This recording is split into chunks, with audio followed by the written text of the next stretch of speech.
શ્રીમદ ભગવદ્ ગીતા અધ્યાય 1 શ્લોક 36-40 શબ્દાર્થ અનુવાદ અને ભાવાર્થ સરળ ગુજરાતી શ્લોક 36 શબ્દાર્થ નિહત્ય મારીને ધાર્તરાષ્ટ્રાન ધૃતરાષ્ટ્રના પુત્રોને પ્રીતિય આનંદ પાપમ પાપ આશ્રયેત પ્રાપ્ત થશે આત્તાઈના આક્રમણકારી અત્યાચારી અનુવાદ હે જનાર્દન ધૃતરાષ્ટ્રના પુત્રોને મારીને અમને શું આનંદ મળશે? તેઓ આત્તાયી હોવા છતાં તેમને મારીશું તો અમને પાપ જ લાગશે. ભાવાર્થ અર્જુન માને છે કે શત્રુઓ દોષી હોવા છતાં પોતાના સંબંધીઓનો વધ કરવો યોગ્ય નથી. તેમના હૃદયમાં કરુણા અને અહિંસાની ભાવના પ્રબળ બની ગઈ છે. શ્લોક 37 શબ્દાર્થ તસ્માત તેથી ન અર્હાહ યોગ્ય નથી સ્વબાંધવાન પોતાના સંબંધીઓ સ્વજનમ પોતાના સ્વજનો સુખિનઃ સુખી અનુવાદ હે માધવ તેથી આપણે પોતાના સંબંધીઓ એવા ધૃતરાષ્ટ્રના પુત્રોને મારવા યોગ્ય નથી. પોતાના સ્વજનોને મારીને આપણે સુખી કેવી રીતે બની શકીએ? ભાવાર્થ અર્જુન માને છે કે પોતાના લોકોના વિનાશ પછી મળતું સુખ સાચું સુખ નથી.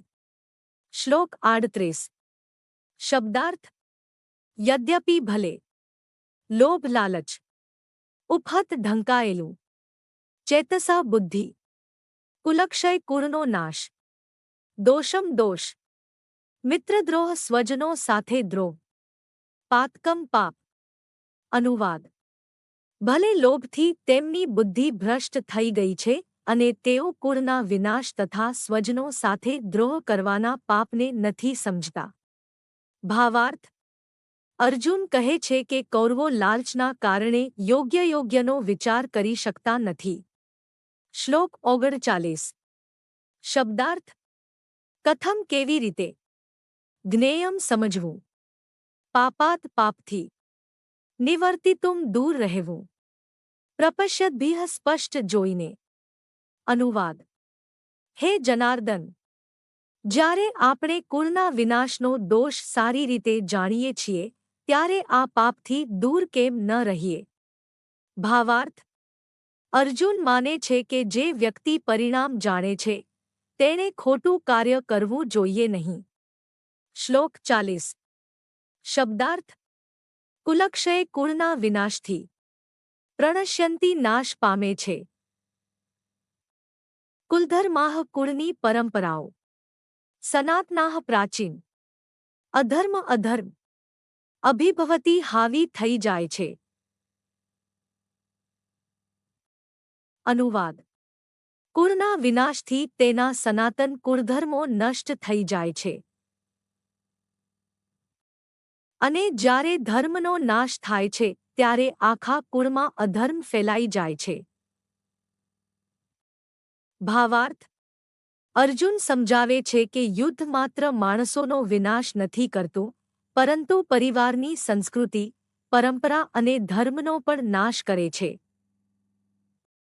તેથી યુદ્ધના પરિણામો ખૂબ ગંભીર હોય છે. મુખ્ય સંદેશ શ્લોક 3-6-4 લોભ મનુષ્યની બુદ્ધિને ભ્રષ્ટ કરી શકે છે. કોઈ પણ નિર્ણય પહેલા તેના લાંબા ગાળાના પરિણામોનો વિચાર કરવો જોઈએ. પરિવારના સંસ્કાર અને ધર્મનું રક્ષણ સમાજ માટે અત્યંત જરૂરી છે. અર્જુનના પ્રશ્નો દ્વારા ભગવાન શ્રીકૃષ્ણ ધર્મ, કર્તવ્ય અને આત્મજ્ઞાનનો મહાન ઉપદેશ આપવાની શરૂઆત કરે છે.